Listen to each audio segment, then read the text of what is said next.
In Long Beach, California, her father was a boat manufacturer, and her mother was a makeup artist for the stars.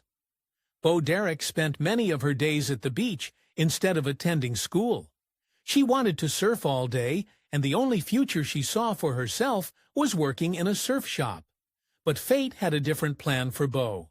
Her mother's client, Anne Margaret, saw something in little Mary Collins, and Margaret introduced her to a talent agent who sent Bo out on her first audition with director John Derek for his film Once Upon a Love. 16-year-old Bo landed the role and was soon off to Greece where the film was going to be shot. If you think a 16-year-old girl going off to an exotic island with a 46-year-old filmmaker is a red flag, you're absolutely right. And John Derek didn't exactly inspire trust. For one, there was the scandalous way he was financing the film. You see, he had convinced his beautiful wife, Dionysus Linda Evans, to pose nude for some photos. John used the money from these photos for the film. What was even more troubling was the subject matter of the film. Once Upon a Love is a coming-of-age story about a young girl who falls in love with her own adopted brother. The film was full of shots of nude Derek, even though she was just a teenager at the time. While filming Once Upon a Love, the 46-year-old director found himself falling for his teenage star, even though his wife was actually in Greece with him. Bo was young and easily impressed, and she returned Derek's affection. And this was hardly John Derek's first scandalous on-set romance. Back when John Derek had been with his first wife, he met 19-year-old Ursula Andress. Even though they had no common language, John fell in love and abandoned his wife and family to get together with the future Bond girl. It seemed that John had a pattern, but Bo was just a teenager, not a demographic known for being overly careful. In fact, Bo and John weren't careful at all. And soon it became clear to Linda Evans what was happening. Evans wisely left Greece, and on Christmas Day she announced the end of her marriage. Now, Bo and John were free to pursue their relationship. Of course, there was still the 30-year age gap to worry about. Not only was the relationship between Bo and John creepy, it was actually against the law. So instead of returning to the States, they stayed in Europe where their relationship wasn't breaking any official rules. Bo decided that living with her older boyfriend in Europe was all the education she needed. She dropped out of high school and started living like an adult. She was young and in love and not thinking too much about her future. But someone back home was. Derek's agent wanted his client to have a chance at a career and a life, and he thought this couldn't happen while she was with John. His plan was a simple one: have John Derek charged with sleeping with a minor when he returned to the U.S.? Bo and John got wind of this plan and decided to stay in Germany. While there, their goal was to edit Once Upon a Love. This worked for a while until the funding for the film ran dry. And then things got worse. The film lab in Germany, angry about the lack of payment, took the movie and locked it up. It was a heartbreaking twist, considering all the work they'd put into the film. But now they had a chance for a normal life, since Derek had finally turned 18. The couple was nervous about returning to America, so they hatched a plan. John Derek was afraid that there would be authorities waiting for him at the airport back home. To avoid this, he put Bo on an airplane to America, and he got on another one headed somewhere else. John Derek's plane took him to Mexico, and he had no problems entering the U.S. by land. The plan worked, and the two lovebirds were together again. Bo Derek was now 18 and ready for marriage. On June 10, 1976, the couple tied the knot. Bo took her husband's name and officially became Bo Derek. Bo quickly discovered that there was something odd about her new husband.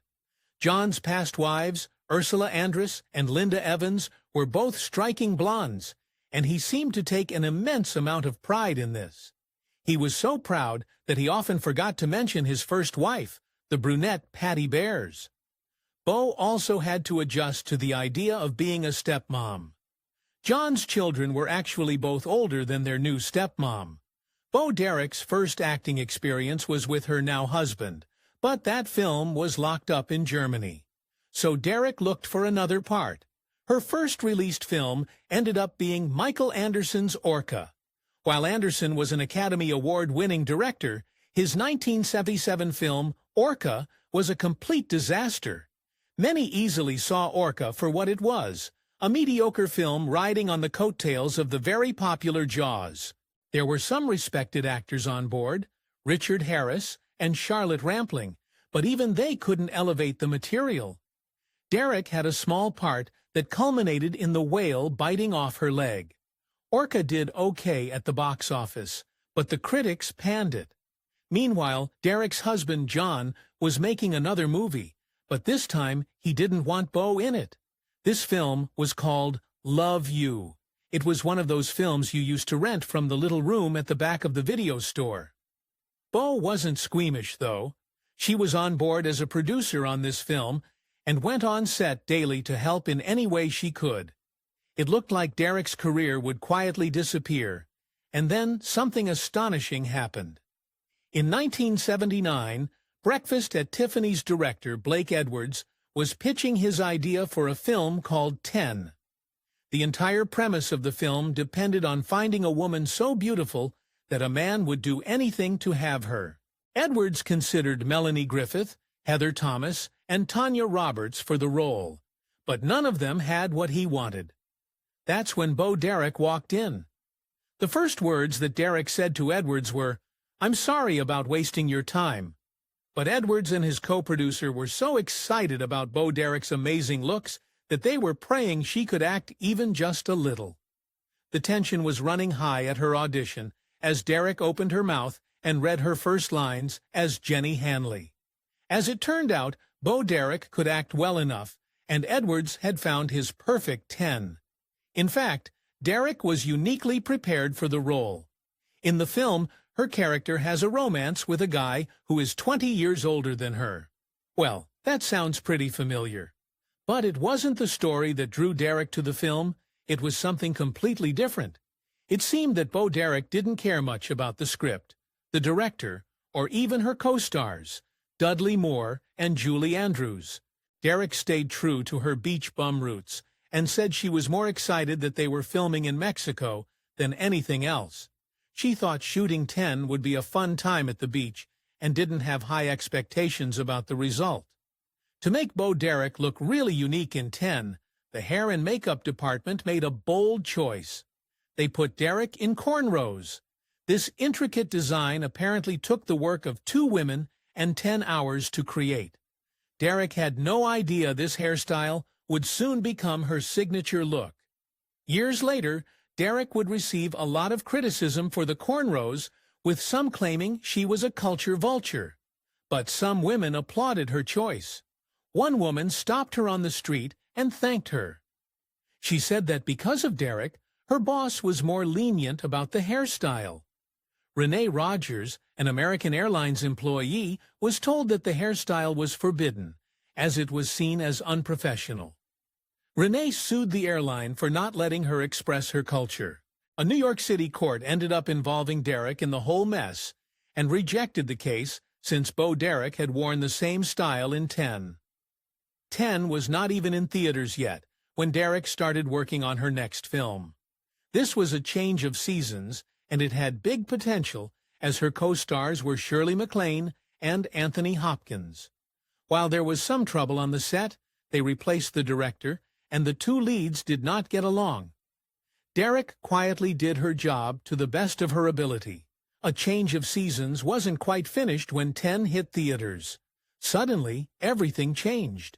10 went on to wow audiences, and it even got Bo Derek some attention for her acting. Back then, the Golden Globes handed over statues for New Star of the Year. Past recipients included Mia Farrow, Diana Ross, and John Derek's ex-wife, Ursula Andress. In 1979, Derek received a nomination for her work in 10, but the competition was stacked. In the end, she lost out to Bette Midler for The Rose. Losing didn't matter as audiences were going crazy for Derek. Suddenly, the producers of A Change of Seasons realized they had a huge star on their hands, and of course, they wanted to exploit that. They had already finished filming the movie, but decided to get Derek and Hopkins back on set and throw them both in a hot tub for good measure. Sadly, this steamy scene could not save A Change of Seasons. Critics didn't like the film at all.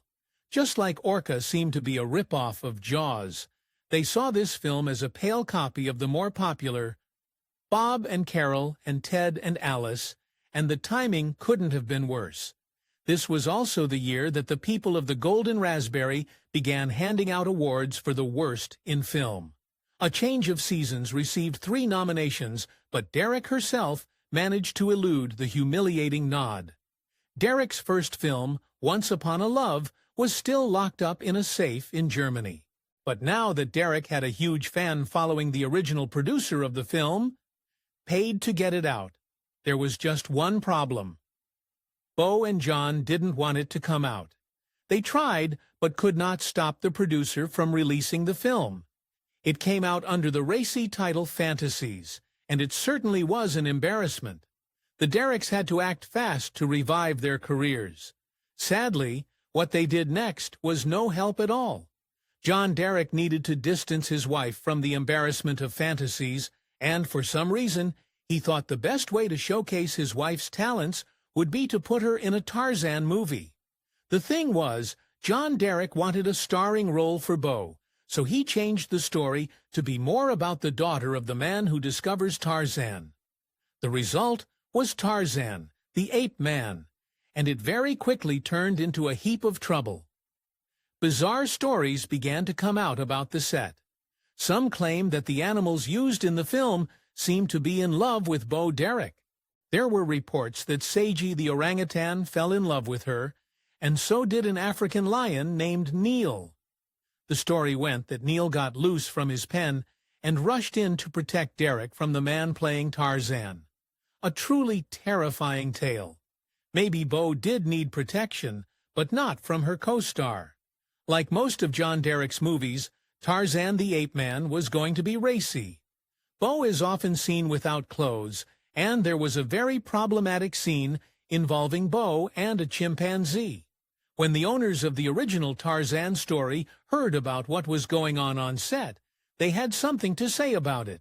They wanted the production halted, and they also did not want anyone to see Tarzan the Ape Man. While the estate of Tarzan creator Edgar Rice Burroughs could not stop the film, they did get 3 minutes of the racier material removed from the final cut. Tarzan the Ape Man had been an arduous shoot. It was now time for audiences and critics to get a look at the film. Critics hated Tarzan the Ape Man, and some went as far as to put it on the list of worst movies ever made. One critic said it was directed without a shred of talent by John Derek. Bo Derek fans, on the other hand, went to see the film in droves. Its opening weekend brought in $6 million and the top spot that weekend.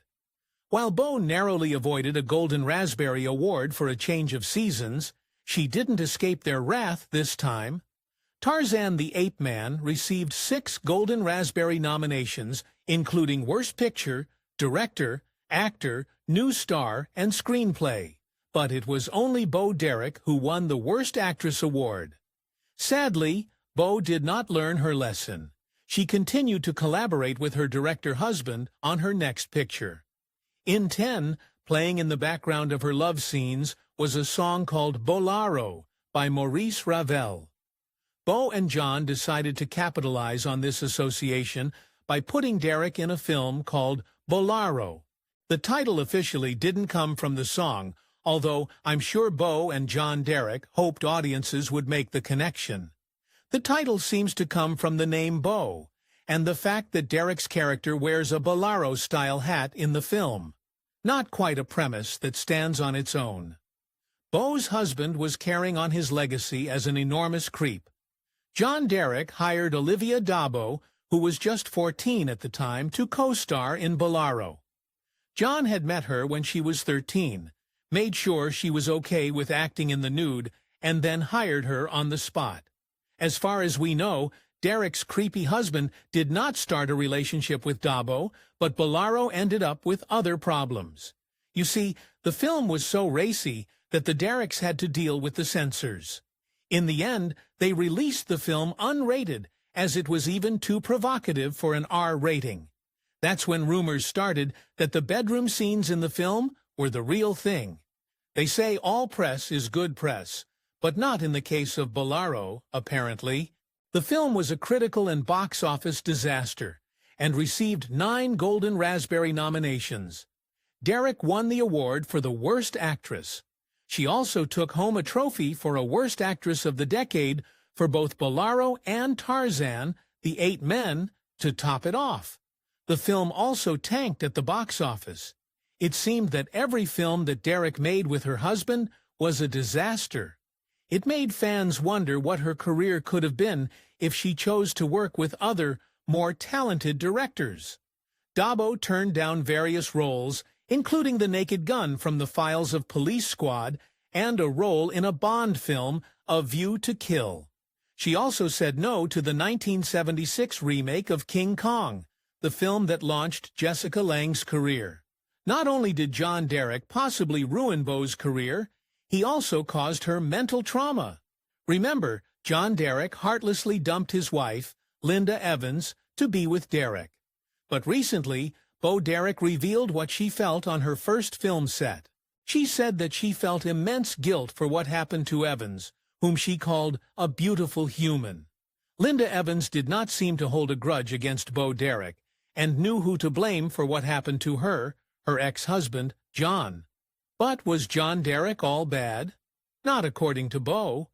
Derek says she was lucky she didn't have to face any creepy producers like so many other actresses, as most of them were afraid of her husband, who had a reputation for being quite physically domineering. In 1998, John Derek, the man Beau had been with since she was 16, passed due to heart failure. Their marriage had lasted an astonishing 22 years, and she had no intention of finding a replacement. She was ready to live out her life as a single woman, and then one phone call changed everything forever. In 2002, Derek got set up on a blind date. A mutual friend set her up with sex in the city hunk, John Corbett, who needed a date for the Academy Awards. When Derek met Corbett, who was 5 years her junior, sparks flew. After a lengthy period of dating, the two tied the knot in 2020. They now live together on a ranch with 5 horses and 3 German shepherds. In the evenings, they mostly watch movies together, but not Beau's movies. She does, however, make an exception for 10. She can bear to watch her career-defining film because, as she puts it, she's hardly in the movie. Thank you for watching this video. I hope you enjoyed it. Please like and subscribe for more videos like this one.